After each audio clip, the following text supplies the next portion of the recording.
Well, good evening, everybody. Welcome. Hello, Denise. Hello there, Gary Spikes. How's everybody doing? Gene Hudson, Trista. Well, welcome. So, Tracy, how are you doing? I am doing well, Grizzly. How are you doing, sir? Much better. Can't complain. So, tonight, we're going to introduce a new family member to our platform. And her name is Sydney Stewart. So let's go ahead and bring her in and introduce her to everybody. Welcome. Come on down, Sydney. How are you doing? Hello. Happy to be here. Hi, guys. Yeah. So introduce yourself and tell everybody what you are, who you are, and what you do. Okay. Hi. I'm Sydney Stewart. I'm the founder of Spiritual So Simple. I'm a psychic portrait artist. I do paranormal consulting and house cleansings, energy healing. I'm a high priestess, a spiritual healing practitioner. I do a little bit of everything. Yeah. Interesting. So when did you realize that you had abilities? So I have been clairvoyant my whole life.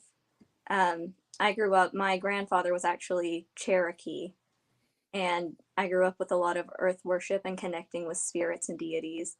And my clairvoyance had kicked in when I was a child, which when you're a child, as I'm sure so many people in the chat are saying, it's very scary. Right. So learning how to acclimate to that was very different. But again, not something unusual because I had been used to it. And then about 7 years ago, I started pursuing this in terms of I couldn't really go anywhere without being called to help someone in some way or learn from someone or teach someone. So within the past year, I started doing it professionally as well. Interesting. So what age did you realize that you were connecting with the afterlife or spirit?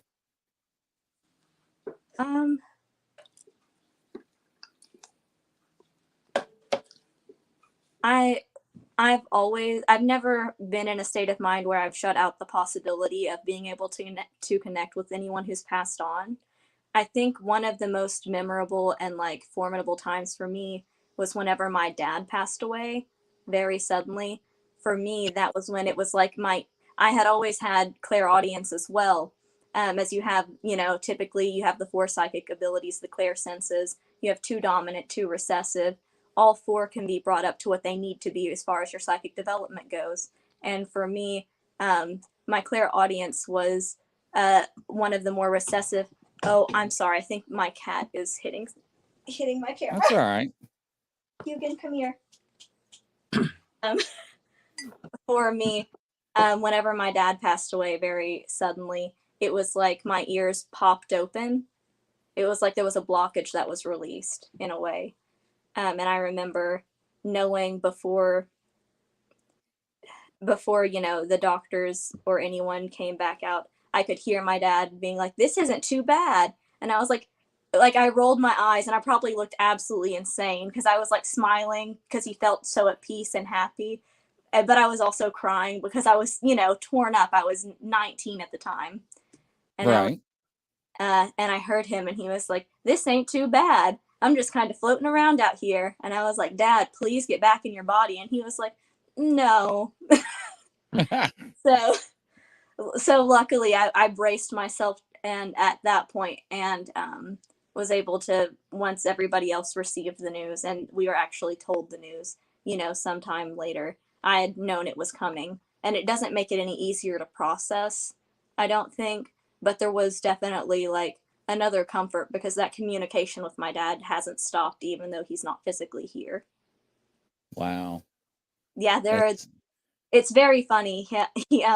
There are days where he still very much looks out for me the best he can. If I'm like, "Oh my God, I have no idea where I put this," he'll just flash a picture in my mind and be like, "Do you remember that $5 that you put in your drawer 3 months ago on a Tuesday?" And I'm like, "No." He's like, "It's right there." wow. Hey, that's neat.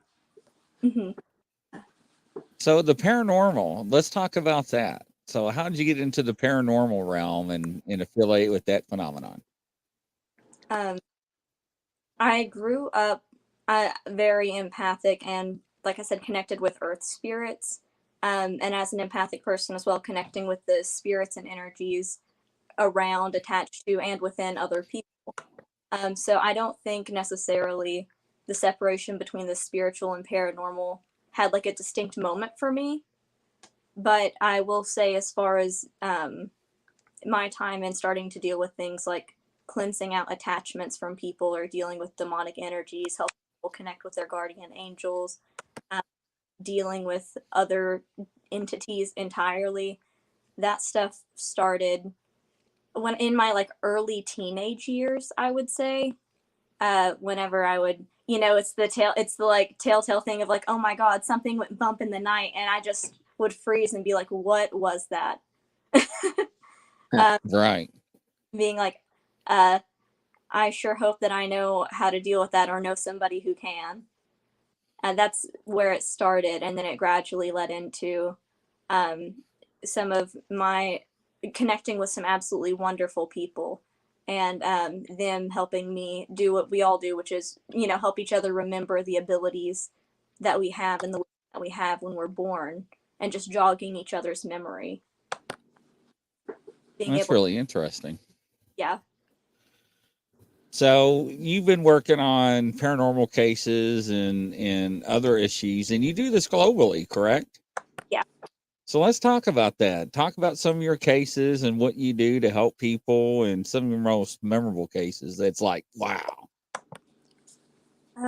I think one of the most memorable for me was one of my first times dealing with an entity that was not technically demonic. And of course, we know like it's very few and far between where that's the real situation. We go through the checklist of, are your floors creaking? Did you maybe just say something mean to somebody else? The checklist of, could it be anything mundane, and then could it be anything special? And then, just making sure we get a good feel of the situation. And most of the times, even if it is something paranormal, you can attribute it to a ghost or even somebody's ancestors or guardians, just connecting with them and being like, "Hey, just wanted to let you know I'm here." But for this, uh, it wasn't necessarily even a demonic situation. This was more of a jinn. And I remember I had been kind of thrown because knew it somewhere that, you know, jinns and other entities existed, because we hear so much in the traditional, like, biblical framing of entities, Right. demonic or angel. So dealing with a jinn has completely different practice than dealing with something demonic. With this one particularly, I was working at a location in a different state than where I am now. And this was an actual in-person case. There was a gentleman who had one attached to him, I guess you could say, would be the how I would flavor his situation. But it was, for him, something that he leaned on because he lacked like an emotional accountability for him, and he enjoyed basically having a battery to empower him regardless of the cost. And we run into the situation where people think that they're smarter than things that, you know, outlive us by how many thousands and millennia, Right. and they think that they can, you know, worm a contract to their benefit. But regardless, this thing was riding around with him, and it becomes so much trickier whenever someone allows the situation to happen on actually getting rid of it, because it becomes more of it. It sounds funny, but it becomes more of like a legal battle whenever you're getting rid of things for other folks. A lot of the time, it's, you know, looking up. I'll say like looking up, or like you'll see me like look up like this, and kind of my eyes shift. It's like looking up into like this universal contract and blueprinting, like the rules that they abide by, because you have these players of, even if they're really nasty or really good, they abide by this universal law or this cosmic law that keeps things in balance. We couldn't have the amazing, the divine, without the kind of undertow that is also part of this divine. You know, these things that exist kind of in the underworld, is like what I call it, exist to push us towards the light through means of like fear or shame or guilt, things that get us moving when we don't want to, through, you know, terrible means, but it moves us, it pushes us.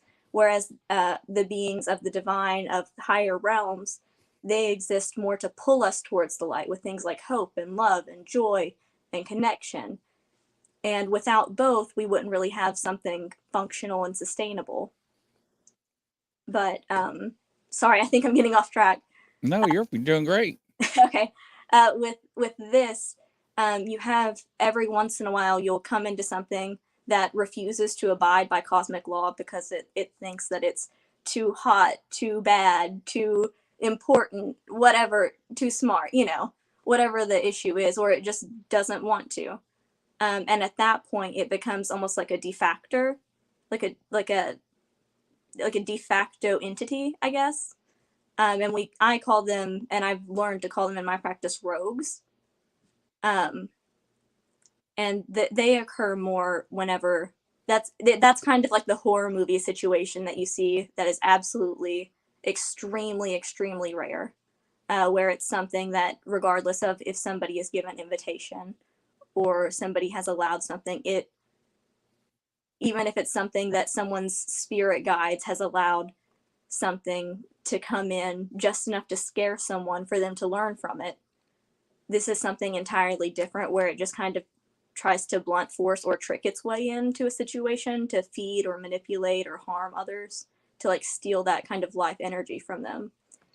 This situation with this jinn, it was a cosmic player, it was a balance player, but in this, it was more of a situation where the guy himself just enjoyed it. And I remember hearing him say, it was like, oh my God, because you can't help somebody who doesn't want to be helped in a very effective way, because they'll just enable the same thing again and again. So he was saying, you know, I don't mind it. And he was saying that, in his words, that it makes him feel stronger, and, you know, he feels like he's friends with it. And in that situation, this has been maybe 5 or so years ago, maybe a little more than that. In the initial situation, I definitely could have waited to ensure that it wasn't a non-contractual agreement. I ended up getting rid of the initial gin that he had been working with. And it was much more difficult because there was still an agreement there, and it was arguing that it could stay. I was hearing from them, no, we don't want it to stay. So we get rid of it. And then as soon as I'm like, hey, we've gotten rid of it, we instantly hear the, hey, well, actually, I miss it, and I'm going to try to get it back. Ah. And I'm like, well, I'm so happy that we were able to waste our time. Do they ever argue with you, Spirit, when you're trying to get rid of them? It depends on if they're a balanced player. So if it's a lot of the times it's easy enough to just pop in somewhere and be like, hey, you guys got to go. And they'll go. They'll be like, okay, we're not trying to cause problems. We're moving along.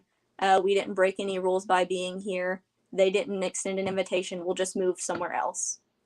And that's... Oh, wow. But there are times also where it's a contractual agreement, even if somebody doesn't remember agreeing, because it happens pre-incarnation. And it's something like, for me, when I was younger, when I was maybe even 15 years old, as young as that, I dealt with a demonic entity that was in my living space. And for me, that was a contract for me to have that experience, to learn from, to understand it so I could relate to the people that I help now. And then understand the process of, okay, what does it look like to heal from this, to get rid of this, and learning that. And do they ever look at you and be like, you can see me? You can talk to me? How's the response sometimes? The best way that I describe it to folks is I use whenever I also teach classes and workshops, so I do a psychic development course. And when we're talking about like clairvoyance and like seeing through the veil, I guess you would say, it's almost like, imagine you're sitting in a room and there's a bed sheet hanging between you, which is this world, and the spirit world, or through the veil, whatever. So your psychic vision, when you're starting to tap into that, I make it akin to like, okay, you're like touching the sheet a little bit. And when you start touching the sheet and you're like, oh my God, I think there's a sheet here. When you start kind of pushing on it, whatever is on the other side of that sheet can see just as easily as you're feeling something going, pushing against it, and can see that sheet move.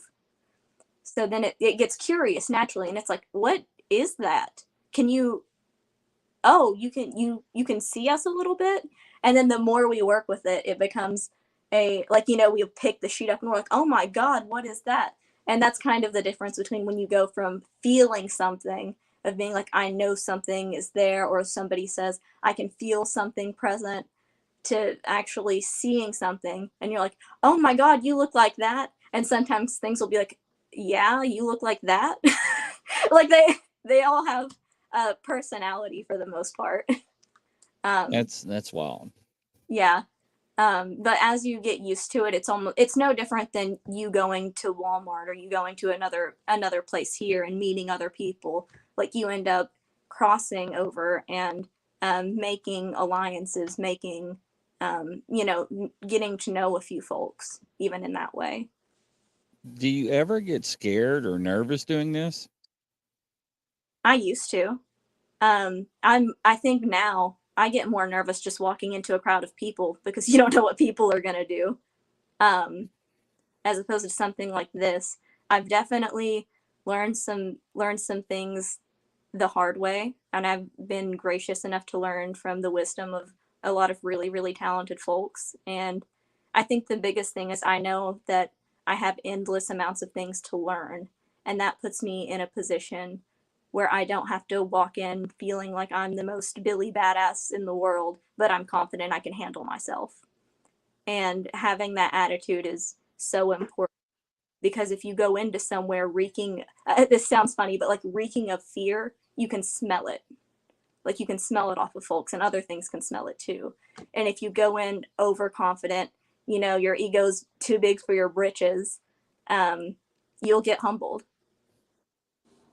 Yeah, that makes sense. Yeah. That makes sense. So when you work with people on cases, let's talk about some of the cases that you enjoy working on and how that goes and works out. Yeah. What would you like to know? Hey, it's all about you. I'll let you pick and choose. Okay. Let me think. What's a recent one I've done?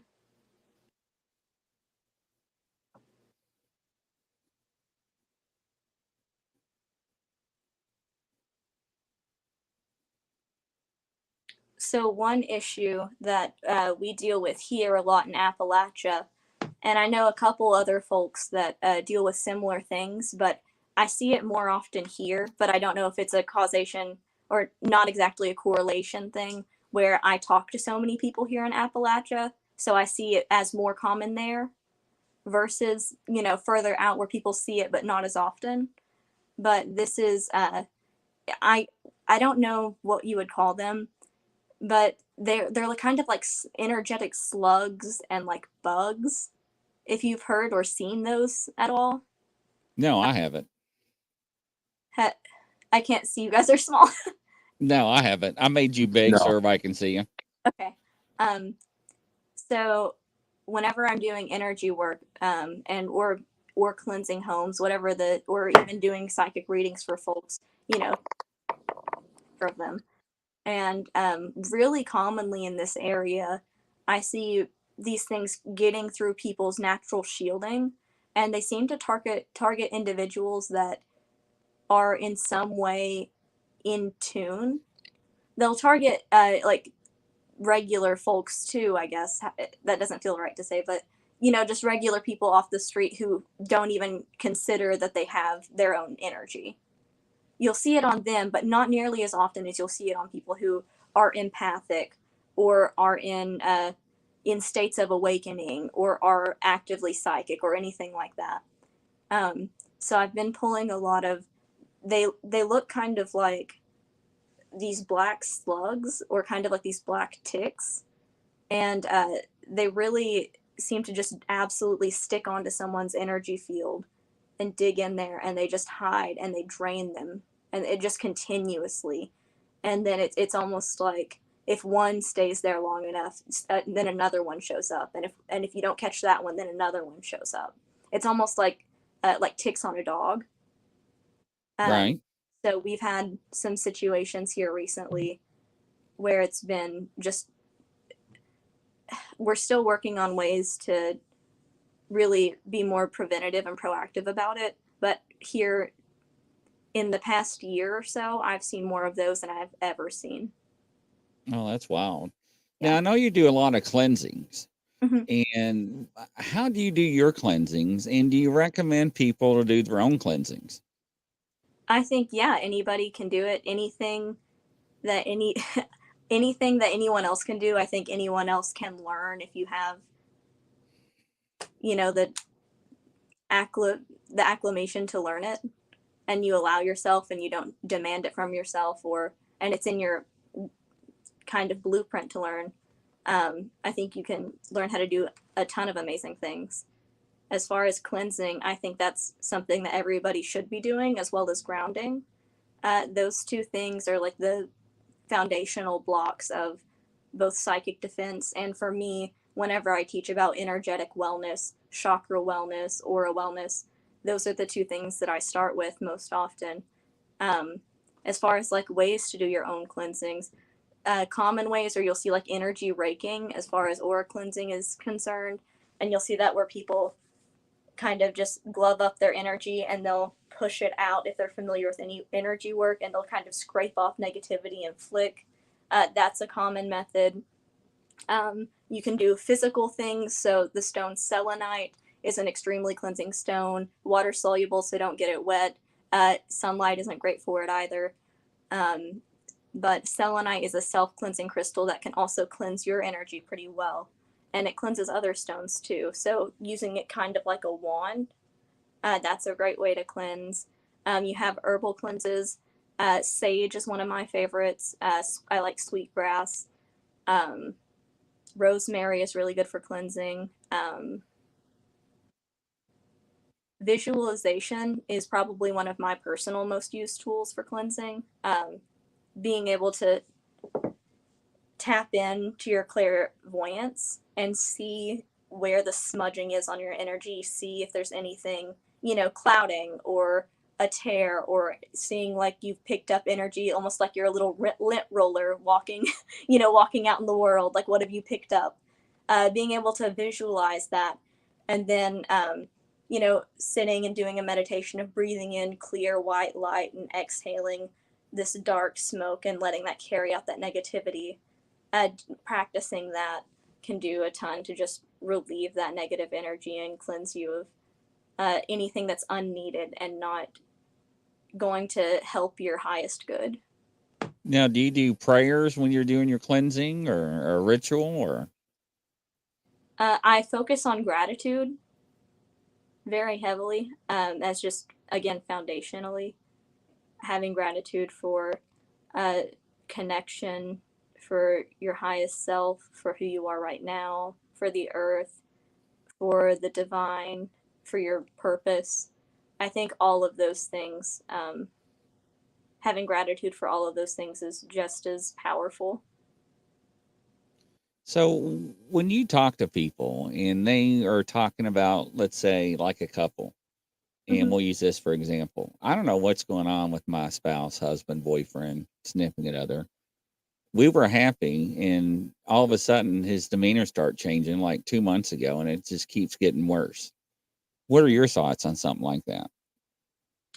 My initial thoughts are stepping back, or being, compassionate to the person approaching me, but stepping back and viewing the situation.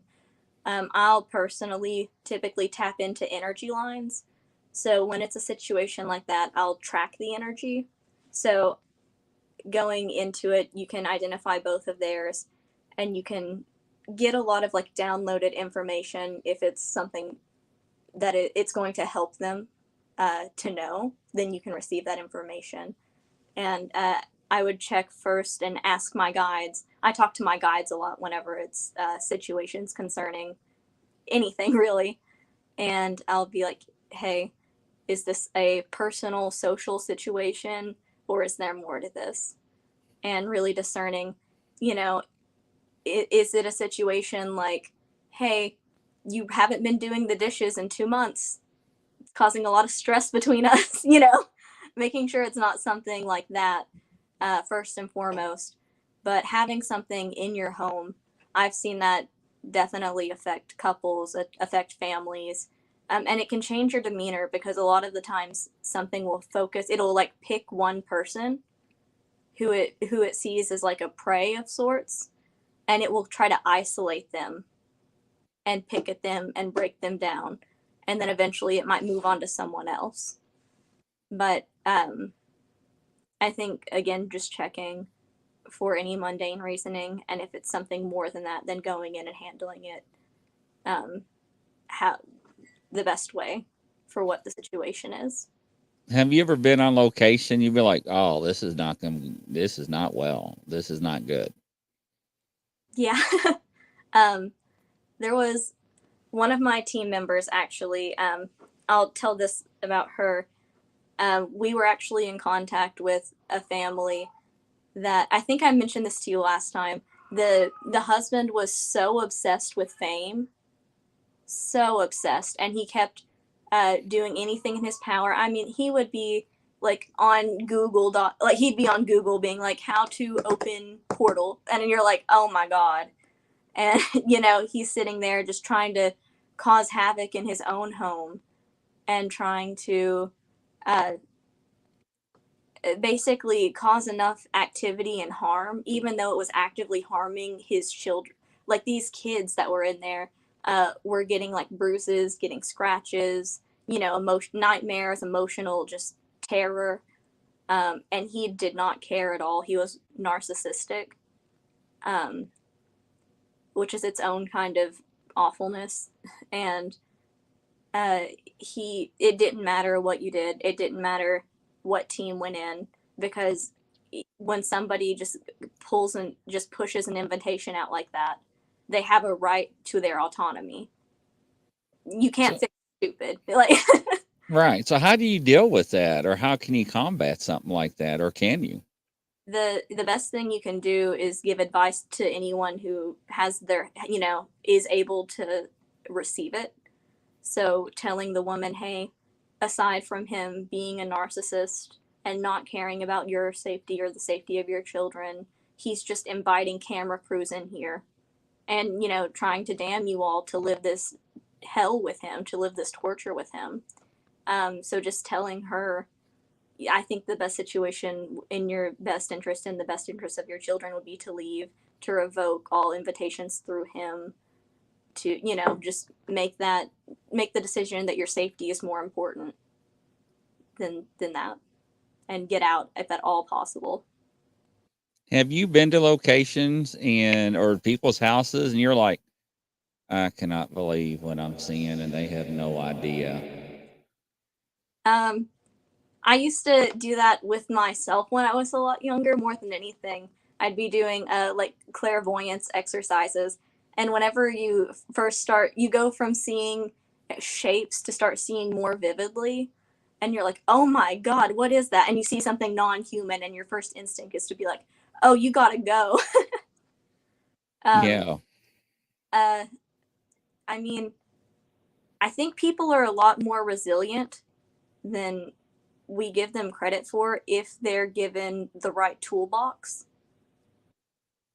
for how to handle things. So there are times where I see like really talented psychics, really talented, naturally gifted folks who are tapping into their energies, tapping into their gifts, and they're wanting to learn. They're like saying, "Hey, I have something in my house," or "Hey, um, I there's this person I work with, and I'm getting a really weird vibe from them." Like whatever the situation is, you'll see them, and it's like the probability that they allow their gifts to stay open and that they develop a good, healthy relationship with their and wellness with their psychic and spiritual self. Um, it it's not always possible, sadly, and it's not always a priority for those people. So I've seen them kind of, not that I've seen something and thought that, but I've seen it kind of click on for a few people who have seen something and then decided that they mentally cannot do it, and they shut it down. They shut their gifts down. Have you ever been to call to places or to help somebody, and you're like, wow, I think it's mental illness, and you have no issues? How do you deal with something like that? Luckily, I have really amazing friends and colleagues who kind of help me break the news. I try to be very compassionate. I also have a way of putting my foot in my mouth. Um, so I will pull someone in to help me break the news, because I will just look at someone and be like, "Hey, that's not there." Right. And like out of compassion, we'll deliver it better, but we'll say, "Hey, I really think what you need and what will help you is working on what's going on internally. Maybe it would help you if, seeking therapy or something like that," which there's no shame in at all. And it's, wonderful for everybody. But being able to recommend that, if it's a situation of something like schizophrenia, it like almost 0 out of 10 times will satisfy that person, because they'll stay messaging you saying like, "Oh no, this is the 80 entities that attacked me today." Munin. That's all right. All psychics got kitty cats. Yeah, that's one of my little princesses. Uh, Interesting.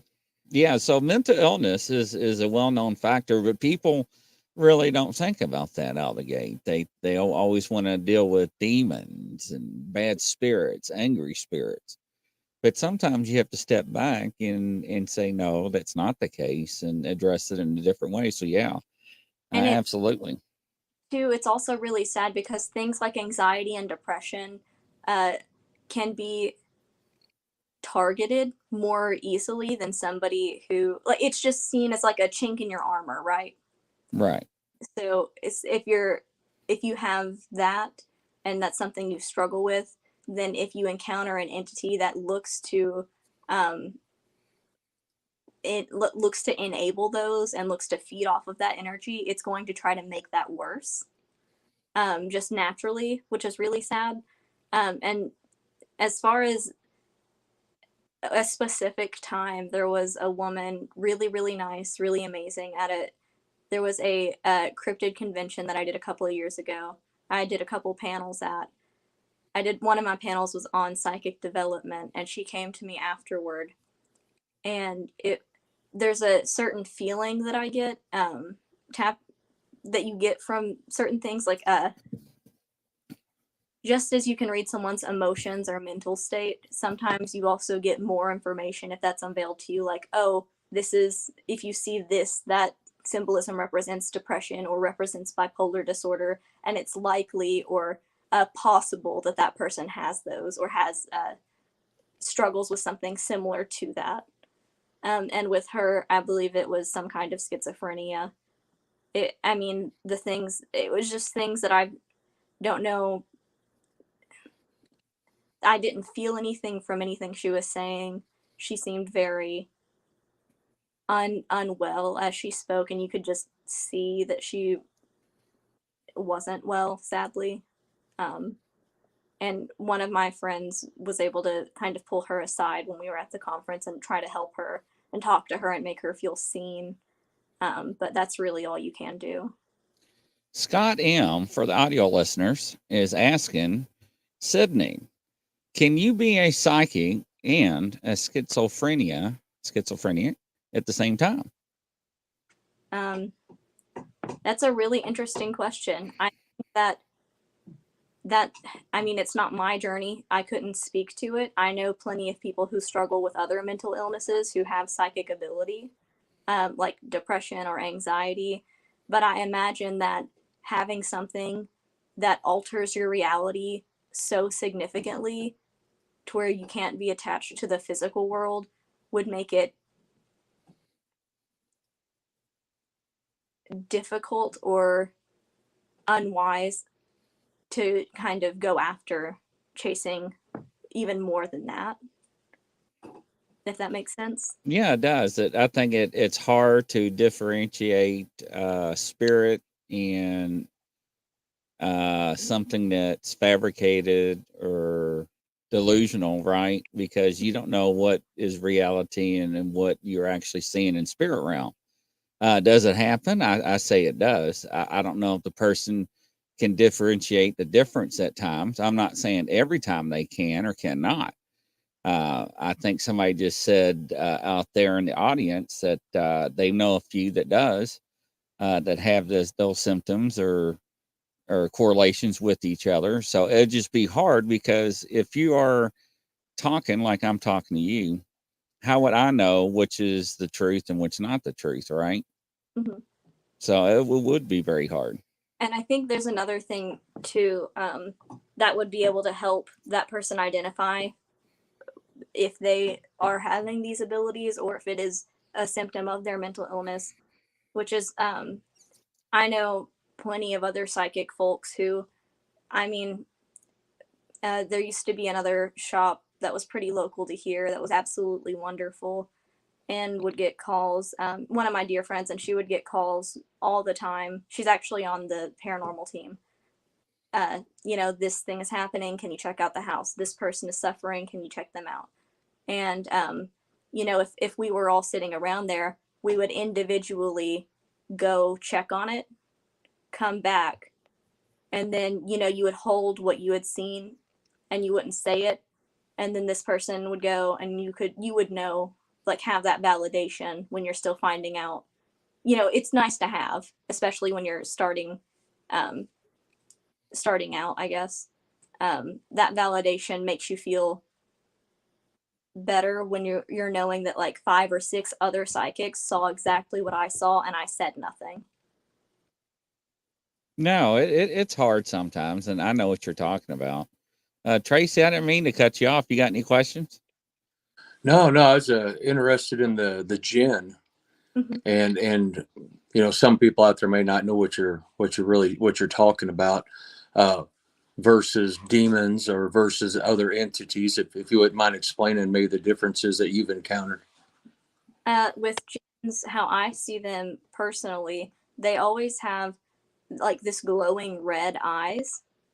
And I always see them not to be mistaken for mimics who will, take the shape of anything that they think will freak you out. And they will try to take the shape of like other things too. But jinn will have naturally occurring glowing red eyes. I see them more silhouetted, so I don't see a lot of like facial detail for them or anything like that. But I get a lot of difference in how they appear visually for me. In that way, it's very stark, and I see them, like with a separate kind of shadow. That's how I'm able to identify them. Also, their energy is very different from something that is demonic. Um, yeah. Also, just talking. It's What you like. what exactly is a jinn? It's like a trickster earth spirit. I think they originate from the Middle East. So dealing with it, you actually have different methods than you would if you were dealing with something demonic. Because it's a different entity, you treat it with different respects. You treat it with different rules because they abide by different rules, but they still have rules. What other entities like that have you encountered? I know you've spoken a few of them, but I mean, what's the one thing that you typically come across the most? That seems like more or less that, whenever you're doing these issues. I mean, we come across stuff like earth spirits, things that are really sometimes even neutral. They don't even feel necessarily bad in a way. They're just there. They're very common. As far as things that have to go, most of the time it's just a ghost or something. Entity wise, fear, like a lower fear class demon or a mimic. Mimics love to take the shape of something else and try to proclaim their, like, a headliner name when they are in fact not at all. And mimics, they'll take the shape of like certain things over and over. So whenever you see something where you're like, even if you're watching a scary movie, you've seen mimics represented in ways of like, oh, a little girl with blonde ringlets and blue eyes and a little white dress. Mimic. Oh, it appeared as like a scary clown. That possible mimic. So they change shape quite a bit. They're very common. Okay, no, that's cool. Yeah, I just kind of curious because you always hear the jinn, you always hear different things, and no, that's awesome. Mm-hmm. So with you said high priestess as one of your titles. What is considered to be a high priestess? So I was elevated through my mentor after learning from her in a traditional, in her traditional sense. I identify more as, I'm a more of a slew of titles or of a eclectic person, I guess, than only a high priestess. In traditional like Wicca, you would see a high priestess as being like in a coven as an elder. So I do have that elevation. Yeah, it's basically that I've learned everything from that time that I have to learn, and I have reached a standard that becomes of elevation. I don't really know how. Yeah. To No, describe it. sounds like you're a jack of all trades for the most part.